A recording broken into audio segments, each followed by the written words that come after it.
I mean, if you don't have an EIN, how are you going to file a 1065? You cannot. So you need an EIN. It's still a single member LLC also needs an EIN just because of the pro forma 1120 and 5472. You are listening to US Tax, a podcast for Australian accountants with US clients.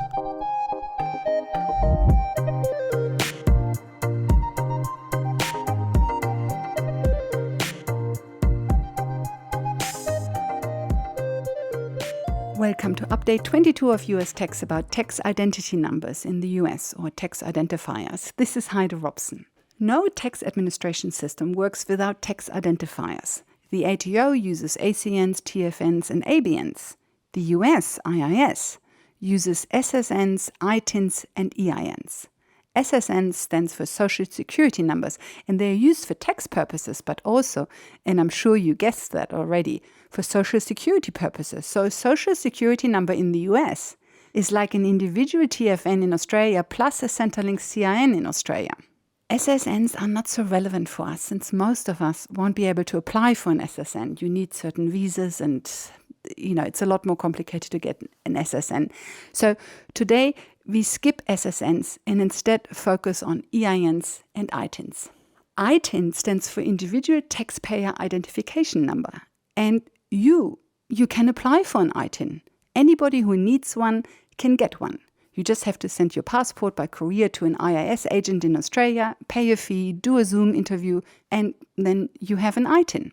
EIN stands for Employer Identification Number, and this is a little bit misleading because it's like an ACN, like an Australian company number, except that it is for the US, meaning you need an employer identification number for certain reasons. For example, if you want to file a tax return, even if you don't employ anybody and are not an employer. And EINs are a nightmare to get if you don't have an SSN. You can only apply by fax, phone, or mail. If you start with fax has mixed results. First of all, you need a fax machine, and very few people have that nowadays. But you can use an online fax service. Officially, you get your EIN by return fax within 4 business days, but I haven't seen that happening. Make that 10 to 15, 20, 25 business days, and you might have more realistic expectations. Phone is a nightmare. Phone doesn't work. You call, and you never get through to somebody. No matter when you call at 11 p.m. at night, which is when the phone lines open for the IIS, or 6 a.m. in the morning or later on, I have never been able to get through. Sometimes I speak to somebody and then they just tell me that I'm in the wrong department and they put me straight back on hold with a waiting time of another 60 minutes. So if you had better results with phone, please let me know, but I never succeeded. And then the last option is mail, and that can take months. The official response time is 4 to 5 weeks, but I've never seen that happening. And months is a long time when you're desperate to open a US bank account and need an EIN for that. So at the moment, I don't have a perfect solution for you. I thought that getting an ITIN might help, but an IIS agent told me last night that ITINs no longer qualify for online EIN applications, that you need an SSN. So I will get back to you on this one. So today, let's talk with Alex Owari of ONG Accounting in Lakewood, Colorado, about EINs and ITINs, and also W9, W8BEN, and W8BEN-E. And at the end, Alex will also touch on branch profit tax, which we haven't discussed at all so far. A few speakers have mentioned branch profit tax, but we haven't really looked at it in detail yet. So here's Alex Owari of ONG Accounting in Colorado.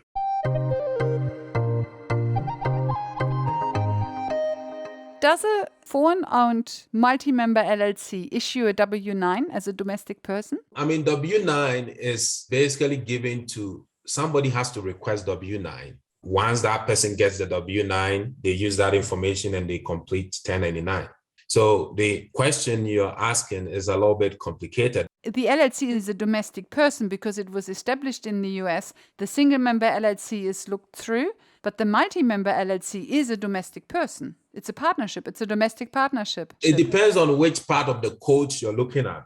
A multiple member LLC can give out W-9 and get a 1099, which may be okay, but this question is a very complicated one because I would be more confident to answer this one if you have a multiple member LLC where there's one US person and there's one foreign person. And then I would say based on the attribution of the US person, part of this is US, the multiple member LLC is basically a US entity. And then it can issue, it can give out W-9, and then it can also get 1099.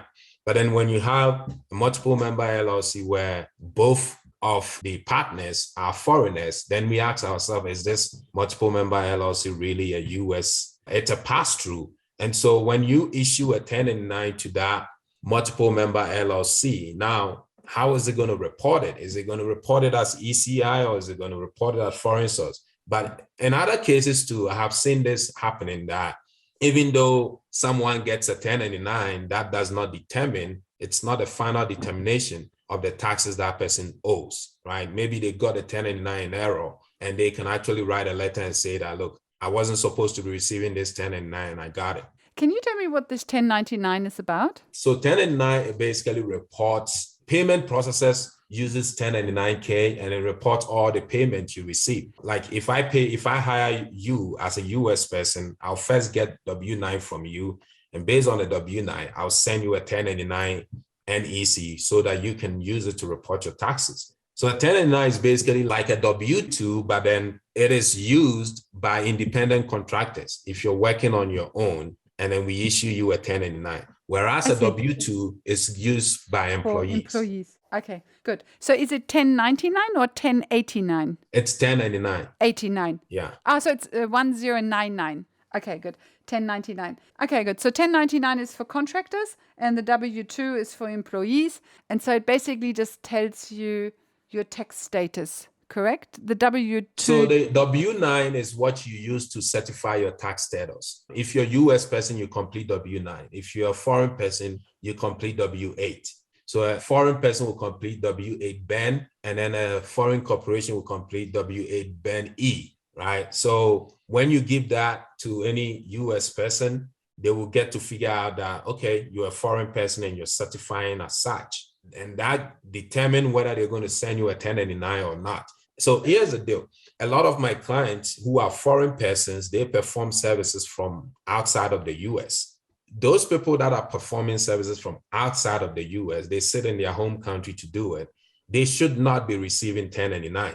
If they certify correctly on the W-8 that they are foreign persons, then they should not be receiving 1099. But I've seen cases where people are being given 1099, even though the services or the work did not take place here. The second issue I'm seeing is that you have others that are taking payment from payment processors like Stripe, PayPal. Those payment processors now don't even care where you come from. They send you 1099K. So when you get a 1099K, does it mean you have to pay taxes? Maybe yes, maybe not. You need to talk to a tax preparer to figure that out. Because maybe those payment processors are following the regulations that whatever happens, give them the 1099K, and they are maybe following that. But one vendor that I like so much is Amazon. Amazon, you go in there and you certify that you're a US person, you will not be getting a 1099K. So they understand how this thing works. But for some other payment processors, they're still struggling with it, or maybe they just lump everybody together. It's like, let's give everybody 1099K and that's it. If you want a multi-member LLC to issue a W-9, you need to bring a US person in as a member, and that US person can have a minimal share, might hold 0.1%. Let's not confine that. There are certain cases where you would see a multiple member LLC being referred as a domestic partnership or being referred as a US person and all of that. So in light of all of those interpretations, it becomes really difficult to say, should this LLC get 1099 or not? It's not a question that is really has a settled answer, right? Because even if you get a 1099 for your multiple member LLC, the truth is the truth. Where did the work take place? Did the work take place in the US or outside? So we have to look at, when a foreign person is being taxed, we need to look at all the facts and circumstances and not just based on the form they received. So of course, the form can cause a problem for you, but then other factors also need to be considered. So for example, if you get a 1099 and I tell you, well, yeah, you got 1099, you have to pay taxes on it. That may be a wrong advice. first of all, I need to ask you, what did you do to get the 1099 and where did the work take place, right? So if your fact that you give me makes sense and it's able to show that this income was really foreign source, but it was reported on 1099, then we could actually file the tax return in a way to declare that it's a foreign source income and it's not US source, even though it's reported on 1099. So yes, the question about multiple member LLC, I hesitate to answer it in the positive, right? So whether they are receiving 1099 or they can send out W-9, it's something that I need to go back and research more. But in any case, we still have to use facts and circumstances to see whether the foreign partner is going to be taxed or not. And then my last question is about EIN and ITIN. I understand a corporation uses an EIN, which stands for Employer Identification Number, even if you're not an employer. It's basically like an ACN in Australia. So a corporation uses an EIN and then an individual uses an ITIN. Does a multi-member LLC need an EIN under all circumstances, or does it only need an EIN when it wants to apply for a bank account? I think a multiple member LLC needs an EIN under every circumstances. Because otherwise you can't file 1065. Yeah, I mean, if you don't have an EIN, how are you going to file a 1065? You cannot. So you need an EIN. And with partnership, there are certain years maybe you would have activities. There are some years you will not have activities. It is not required that you file taxes every year. There's an exception. If you have any activities, then you have to file. If there's no activities, then for that specific year, you could go off for a bit and then figure things out from there. But a single member LLC doesn't need an EIN because it's a pass-through entity. It's still a single member LLC also needs an EIN just because of the pro forma 1120 and 5472. Okay, good. So basically all LLCs need an EIN. And then do the foreign members need any ITIN or EIN? So an ITIN is only required when a foreign partner is going to be receiving an ECI, right? It's going to be receiving effectively connected income, because effectively connected income is subject to withholding when a foreign partner receives the income, right? So that's one of those things. But then if we look through the partnership and we realize the partnership itself is not even engaged in US trade or business or doesn't have any ECI, then the foreign partner does not need an ITIN. Because if you look at one of those exceptions to the ITIN where it says, if you're a partner, you can apply for ITIN and then attach the partnership operating agreement on it. The exception requires that you have ECI. So if you are applying for the ITIN and you certify that you have ECI and you don't have ECI, that's another issue that you need to deal with. Actually, coming back to the EIN, when you have an Australian Proprietary Limited selling into the States and they want to do a protective filing of a 5472 with a pro forma 1120F, do they need an EIN?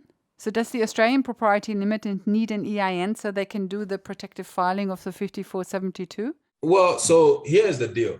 You're talking about an Australian corporation trying to file a protective return.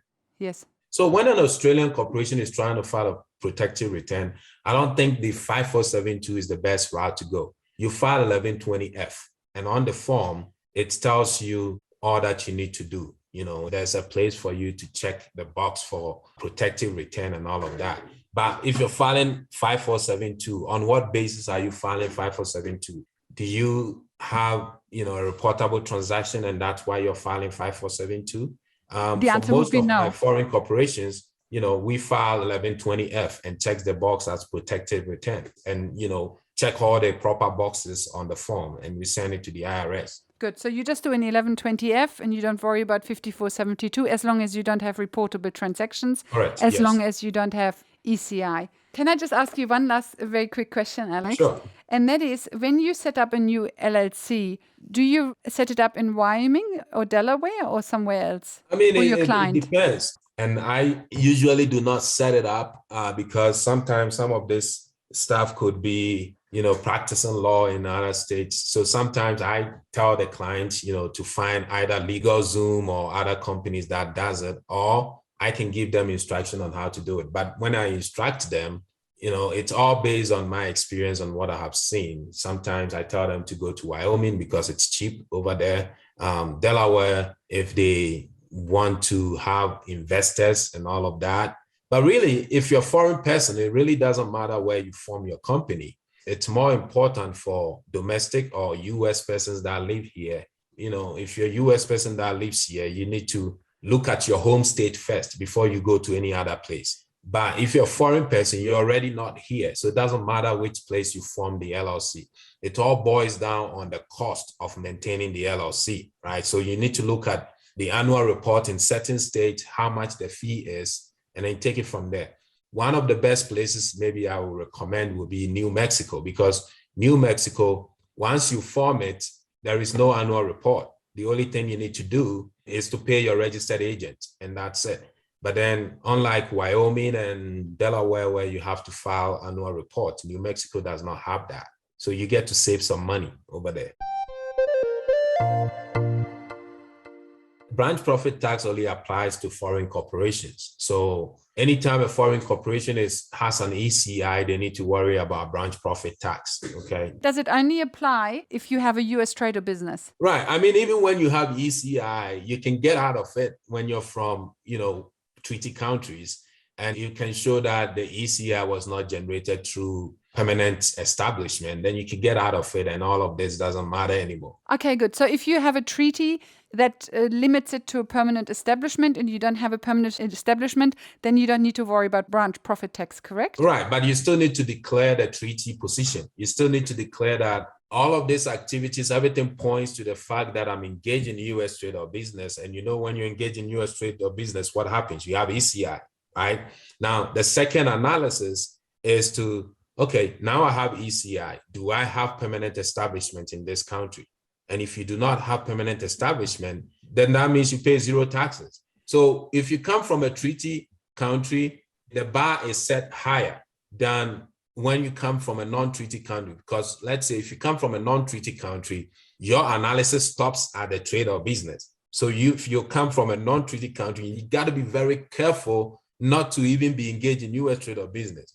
For someone from a treaty country, they can afford to be engaged in the US trade or business because they know there's another hurdle they have to cross to be taxed. Okay. So yeah, there's a whole lot of complication in there. If you are in a treaty country and you don't have a permanent establishment, then the branch profit tax will probably not affect you because the treaty... Because first of all, you have ECI and then you apply the treaty, now your taxes is zero. So there is no retained earning for the branch profit tax to apply.